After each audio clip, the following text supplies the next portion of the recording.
back to our lesson. I'm glad we can make up for our Sunday lesson.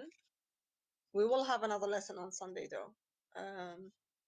And hopefully on Sunday we will finish year 10 curriculum. And then after that we're gonna start practicing, and I need to prepare you guys for Yes. final exam. Hello, Akar. That was Yeah. Akar. Yeah. Yeah. All right. So we are in chapter 9. This is a pretty short chapter. And we're in 9.2, legal, moral, ethical, and cultural appreciation. Okay, so what is legal? What is morality? What is ethics? And what is culture? So the book talks about this very clearly. If something is legal, legal covers. Oh, why is it like this?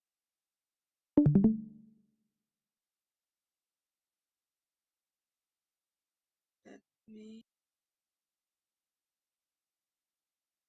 Okay, covers law. Okay, whether an action is punishable by law.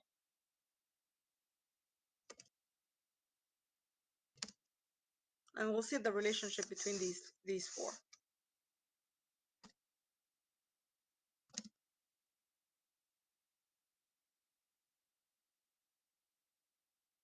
Anything that breaks the law is illegal. That's what legality means. An example of something that breaks the law is breach of copyright infringement. Okay, so I'm just gonna write it down. Anything that breaks the law is illegal. An example of something that is illegal. E dot G dot copyright infringement. If something is illegal, there is punishment. So you either will be sued or you'll be sent to prison and stuff like that. Regarding copyright infringement, most of the times you're going to be sued. You won't be sent to jail. But the money that they charge for copyright infringement is a lot. So copyright infringement is illegal. Okay. Morality. That's it for legal stuff. And morality governs the private and personal interactions between people and is usually determined by the person governed. Do you guys understand that? I can't. So if something is moral, it might be moral to you, might not be moral to me. Okay, it's very personal. It is determined by the person. Something can be legal and immoral, and something can be moral but illegal. So they could go coincide. They could coincide with each other, or they could actually oppose each other. And it's up to you whether you decide something is moral or not. So I'm just gonna write governs the private and personal interactions between people.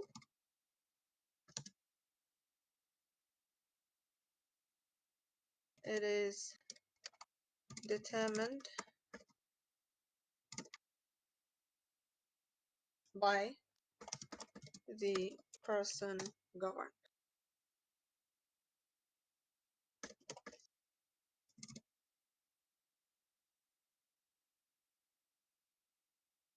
It is the human desire to distinguish between right and wrong. Okay. An example of this. Fake websites are not illegal, but it is considered immoral. Okay. Fake websites are not considered illegal as long as it doesn't harm anyone, though. Like it doesn't hack you, doesn't take away your personal information and stuff like that. But Miss, if they aren't used to take away your personal information, what else could those websites be used for? Fake news. Oh, okay. Yeah, that would generate some tension. It is immoral. Fake news in every way, it is immoral. Okay, whether it creates tension or not. But it's not illegal. Okay, as long as it is harmless.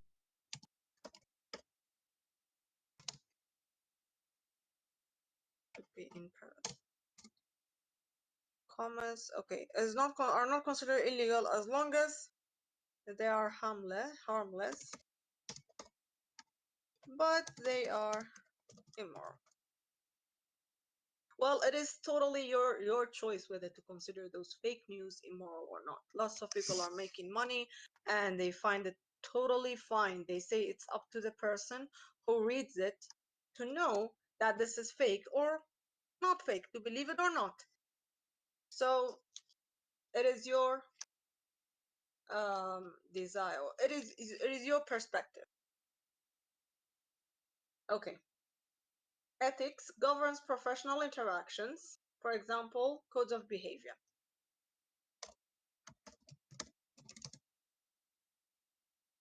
When you say professional interaction, we mean if you work in a proper field, in a particular field, for example, IT, you work as a software developer, or you work as a web designer. Let's just consider IT, let's not dig into the details of IT. You have certain ethics that you're supposed to follow. If you work as a journalist, you have to study, journalism ethics. Universities, whichever field you study, there is one class that you will study, that means one subject you will take, which is the ethics of that specific field. If you study business, you study business ethics. If you study IT, you study IT ethics. Because as a professional person, you should be aware of the ethical practices and unethical practices. And we're going to study a little bit of I'm going to mention some of the ethical and unethical practices that are going on within IT field. Okay. For example, codes of behavior.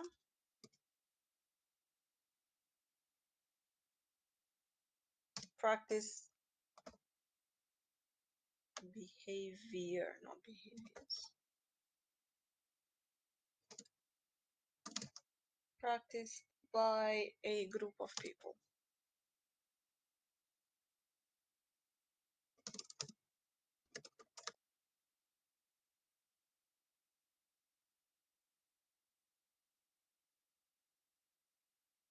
If you break this code of conduct,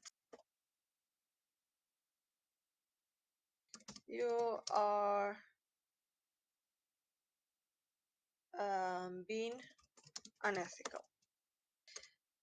An example of me as a teacher, as part of the code of conduct, is that you shouldn't build any personal relationship with any student.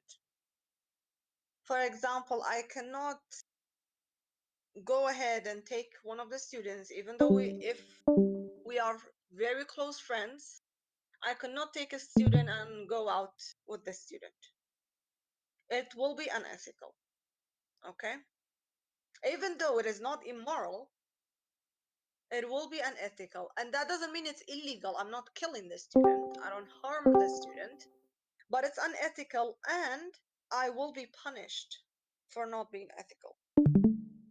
And this is specific to the environment that I work at or the organization that I work for. Okay? Or the field that I work in. Okay. So that's ethics. It's mostly professional. That means it's under it's not family, it's not social, it's just professional practice. How are you supposed to behave within a professional environment that you work for? And culture refers to the attitudes, values, and practices shared by a society or group of people. This is just a definition, otherwise we all know what culture is. To the attitudes, values, and practices shared by a society or group of people.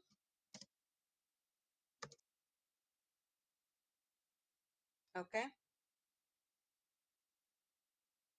Example of something that might not be culturally accepted, and this happens a lot in the gaming environment. Okay. So example,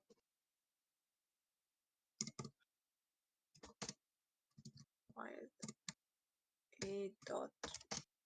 So games not coinciding with cultural values. If the game doesn't coincide with your cultural values, it doesn't mean that it's unethical. You are still, as a developer or as a designer of the game, you're still being ethical in your environment, and there is nothing illegal about it, but the culture doesn't accept it. Okay, that's why it's very important when you work in a specific field to consider all of these values and try to come up try to come up with a point where something is neither of these. It's neither illegal nor immoral or unethical or doesn't coincide with the culture. Okay, so might not be unethical or illegal. So we can see that our culture is mostly, believe it or not, we're living in a patriarchal society where men have more rights than women, right? So based on the law, men are getting more rights than women, whereas women have their own rights as well. I'm not arguing with anything, but there is a lot of argument that men getting twice more than the women is not moral, even though it is cultural and legal, but it might not be moral. And that's what, how people argue. If you tell them that your product doesn't make sense or should not make money, something like PUBG, there's a lot of controversy against it. They'll simply say, but it's not illegal and we're not breaking any laws of code of conduct. That means it's even ethical and it's legal. So it's up to you. It's your personal level whether you consider it moral or cultural or not. Okay, so that is that. Any questions? When we design technological products, or when you actually just take a look at your own devices that you own, laptops and phones and iPads and stuff like that, just take a look at their catalog and see what are the ethical practices that they are following. Example of an ethical practice is that when you produce a technological device that is recyclable,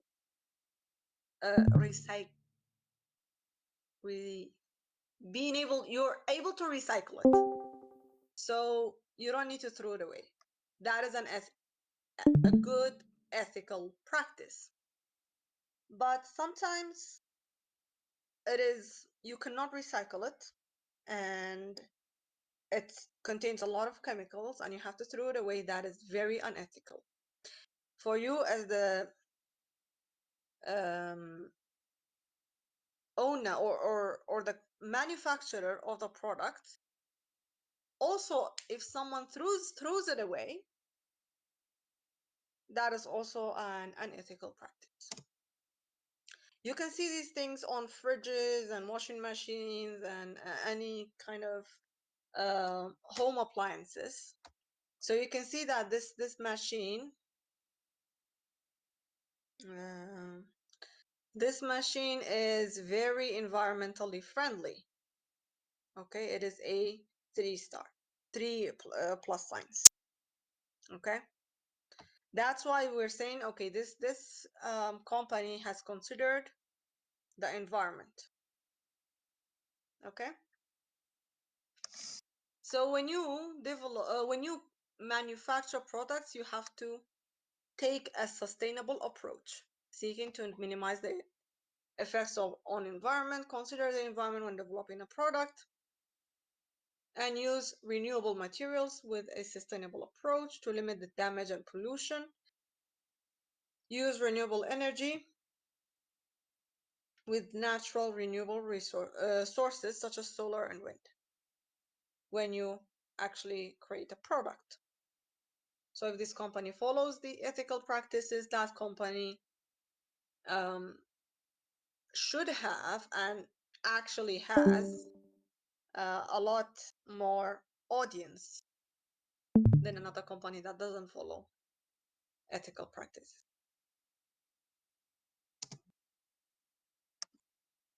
Any questions regarding ethical and environmental issues and legal and moral issues and regarding technology? Yes, no? Let me check. No questions? Okay.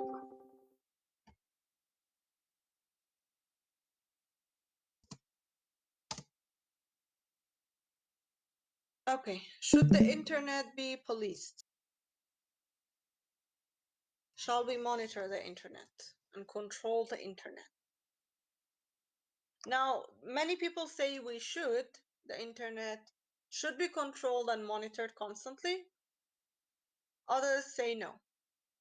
So this is a controversial kind of topic. We have arguments for and arguments against. I think the book even gives more detail, more points regarding this. Okay. If we want the internet to be controlled, why do you want it? Because it prevents illegal, racist, and terrorist materials from the internet, prevent children and other vulnerable groups from being subjected to undesirable websites, stop incorrect information from being published. However, others say it should not be policed because the material published on the web is already published through other resources. It is already, you can already find it. For example, if you want to search for how to produce a chemical bomb, if you cannot find it on the internet, which you could not, you can still go ahead and actually find that piece of information through a book. Secondly, it will cost a lot to monitor the web. You have to hire people. You have to apply lots of, that's what we call access lists, firewalls, stuff like that. Encryption. It is difficult to enforce rules and regulations on a global scale. You cannot just say this rule applies to all of the world, all people around the world. I mean, a country, company like Microsoft, even though with all this, its strict rules that it has, it cannot control citizens of Iraq. We are here copying and pasting and cracking all of Microsoft products. It cannot control it. So it's very hard to be able to control every single country on earth. Enforcing rules and regulations would go against the freedom of speech. This freedom of speech always comes up when you try to monitor or control something. It always comes up. Rules already exist regarding illegal content. If you do copyright infringement and stuff like that, there are rules for that, though not in this country, but in most of the developed countries. Some content might be illegal or offensive to some, but might be alright to others. Some content is controversial. Some people say that this shouldn't be there, while others say it's okay. So you cannot, and if you just produce a law that prevents such information, you'll have a lot of people standing up against you, claiming that this information does not harm anyone, so it should be there. So you don't want that. And secondly, there's no way you can control the internet because the internet is not owned by anyone. So it's very, very hard to implement. Any questions? Miss, could you go back 1 second? Yeah.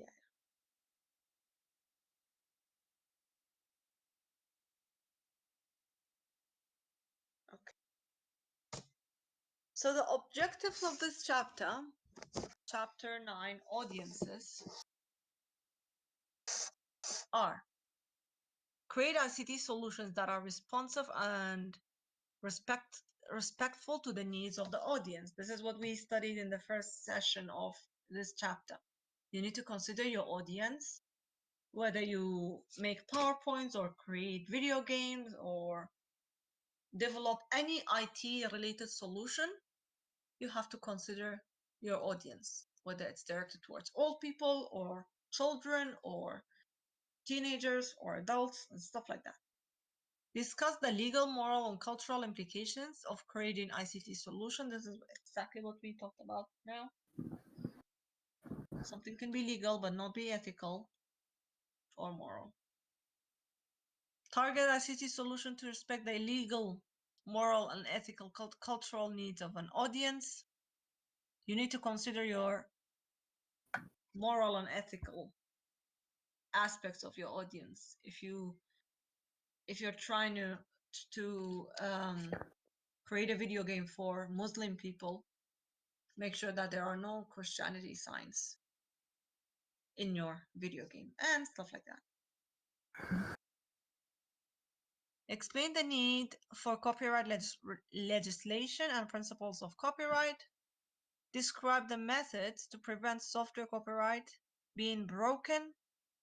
Discuss why the internet is not policed. Okay. Any question? You guys okay with this chapter? Shall we move on to the next chapter? This whole chapter is 3-4 pages. Should be easy to control, and there are not mostly there is not more than a 5-point question on this chapter. in the IGCSE final exam. That means next year's final exam.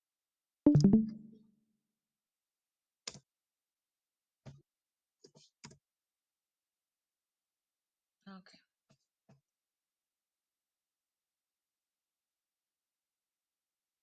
Let's go to chapter 10 then.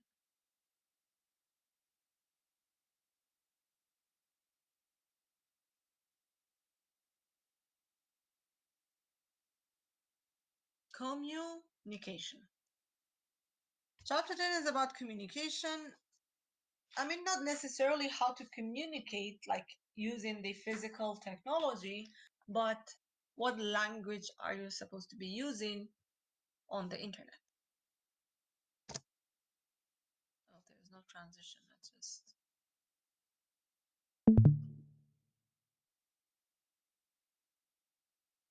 okay. 10.1, communication with other ICT users using email.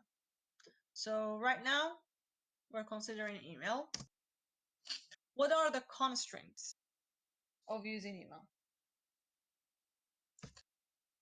There are some laws actually, because email, when you send an email to anyone, they can use the email as an evidence. All right. So if emails can be used as evidence, proper evidence, there are some laws.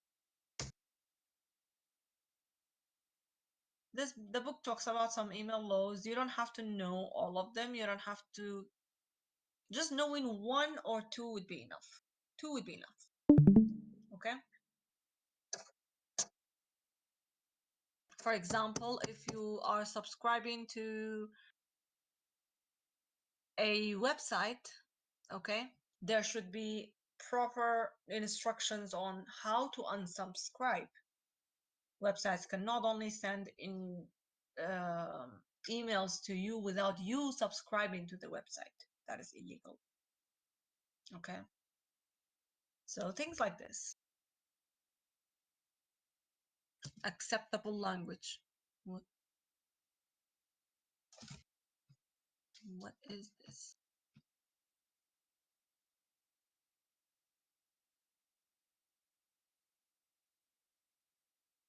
Okay. Acceptable language. Okay, so you cannot be racist on the internet. If you post something racist, even on Facebook, which is a social media, regardless of being an email, okay? We're considering an email here, but even if you post something racist on social media, after a while, I think Facebook will delete it, okay? If you post something that is copyrighted on Instagram, I've seen accounts, getting deleted because of copyright infringement. You can even Google it. So make sure you don't post things like or send anything that is very sensitive using your email. It can be tracked very easily. Okay. Copyright. Emails are subject to copyright laws. Okay. If you print, okay, when you say it's subject to copyright laws, that means you cannot go ahead and print any email that you receive. Well, you can do that. I'll tell you what.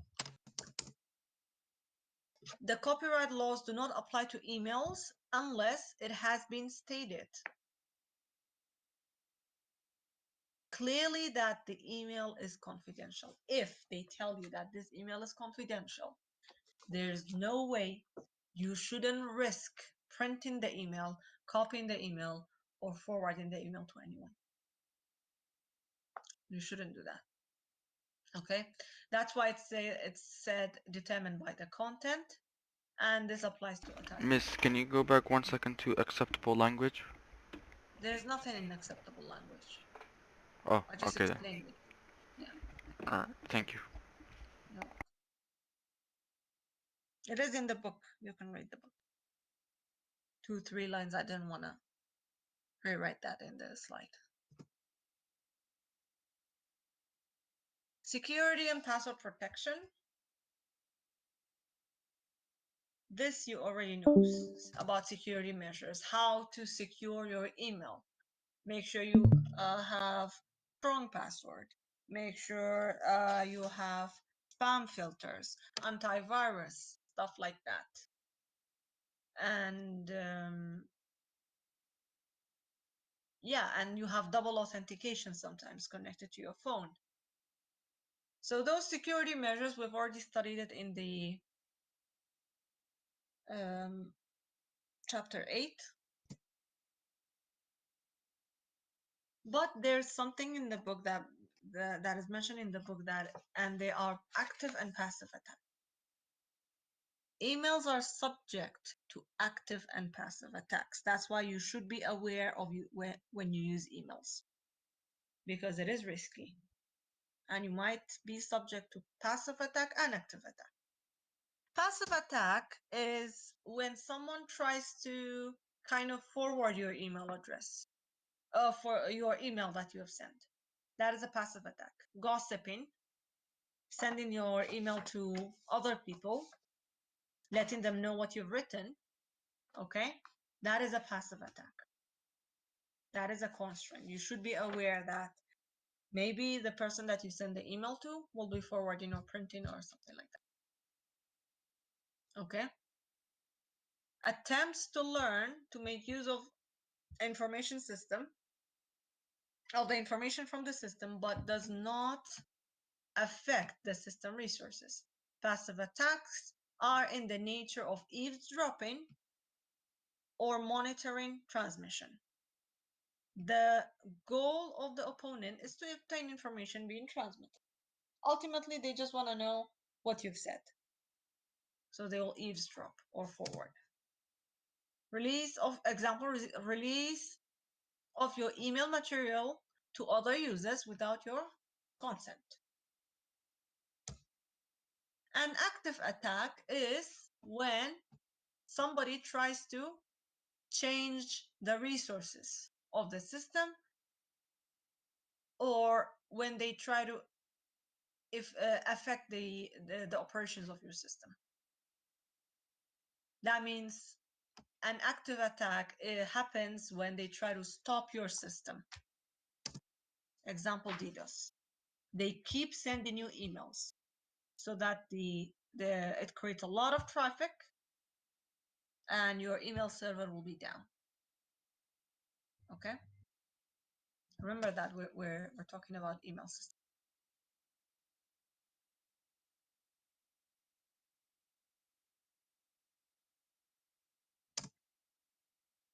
So please regard the security constraints when using the email.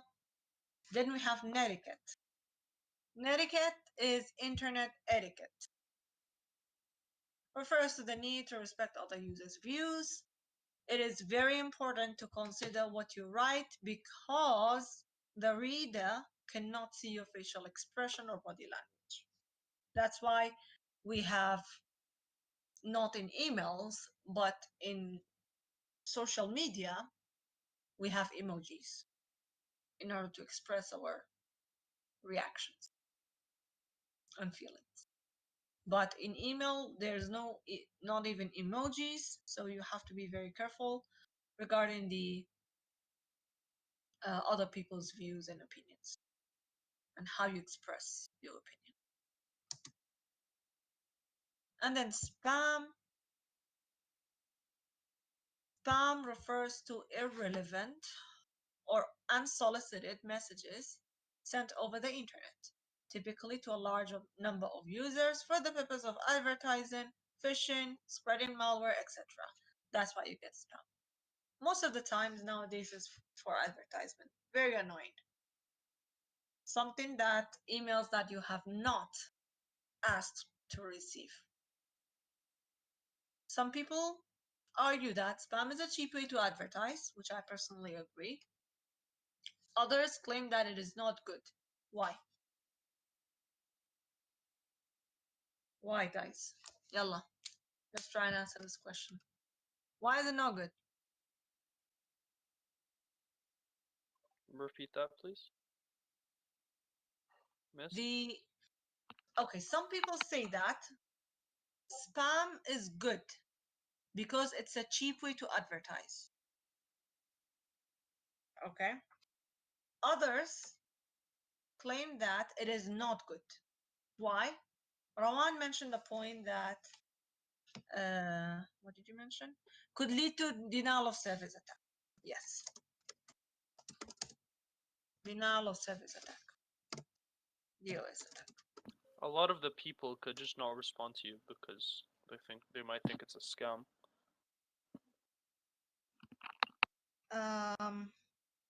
So consider yourself, you're receiving spam emails. Why do you think it's not good to receive spam emails?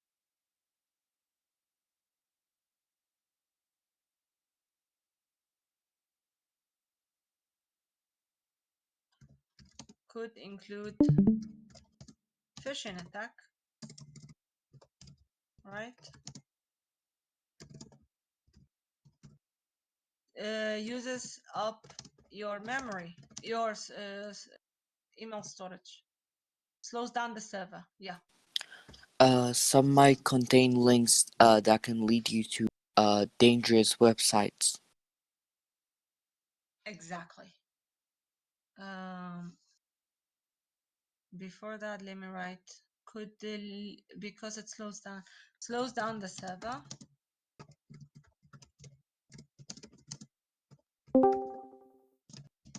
By taking a lot of bandwidth. Might contain links that lead you to phishing websites.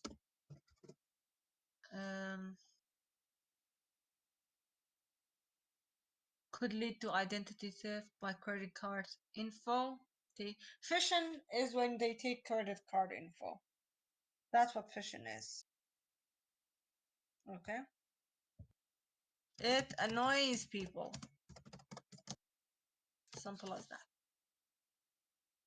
Okay. I think that's enough. But these are all important points. These are all good points that you should know.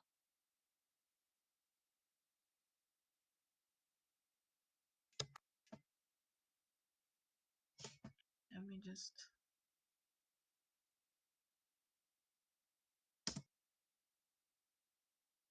Okay. Email groups by the way. We only have 10 minutes. Okay, email groups. The book talks about how email groups are good. Please read the book for this purpose. All right. Let me actually open it up.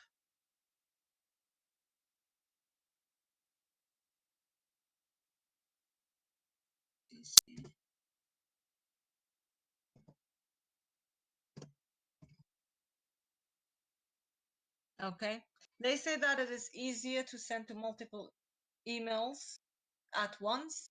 Okay. You can, companies and organizations can group people together for marketing purposes. Okay, companies use email groups to set up meetings and stuff like that. For example, if I just write year 10 and then press enter, it will write down all of the 26, 27 emails of my students that I have for my year 10 class. Okay, and instead of me writing 26, 27 emails every time that I try to send you guys emails, I'll just write year 10. That's because I've created an email group. I'm going to teach you how to actually create an email group practically. This is not in the book, but it's nice to know. What you do is this. You go to contact.google.com. If you guys can see, I've also mentioned it in the PowerPoint, contacts.google.com. Okay. You can also reach out to it from here. You can go to contacts here. All right. This takes you to contacts.google.com. All right. So you can see that, okay, print, not print.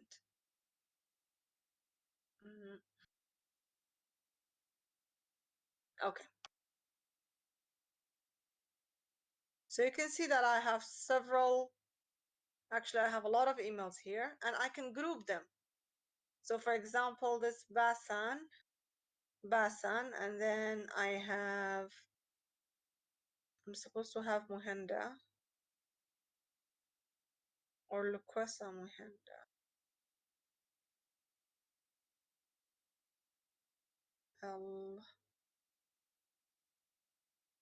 Okay, anyways, let's say I have Zainab, Zahra, whoever this is. No, this is not this is my friend. Okay, that's Lukwesa Mohenda, but doesn't matter. We don't. And then we have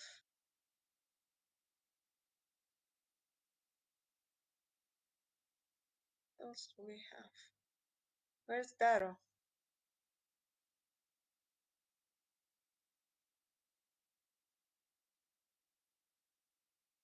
Not there?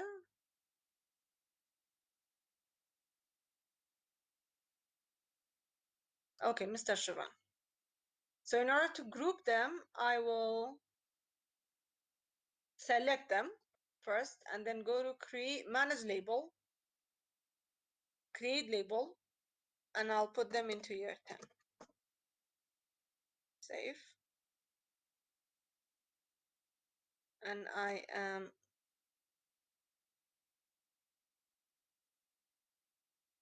10 is not created. I don't know why. Let me just create the label. Year 10. Okay, now it's created. You can create the label from this. Oops.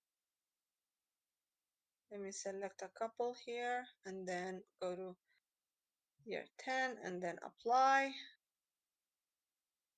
It is working, and 2 contacts labeled year 10. Okay. Now, if I go to my mail and I go to compose,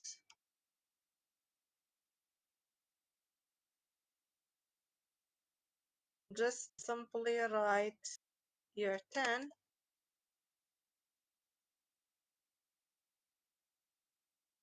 year 10. By default, it will write all 3 emails for me. So it is very fast, very efficient, very good. Am I with you guys? Is everything all right over here? Yeah, everything's good. Okay. Any questions regarding email groups? No?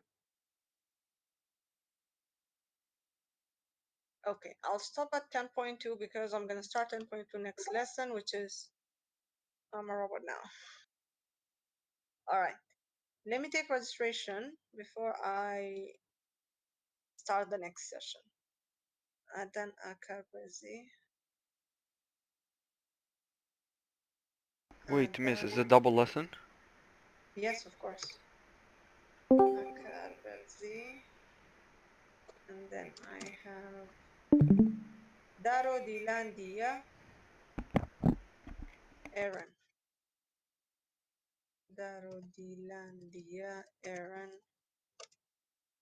Mivin Fushar Asan Rawan. Miss, when is the second lesson?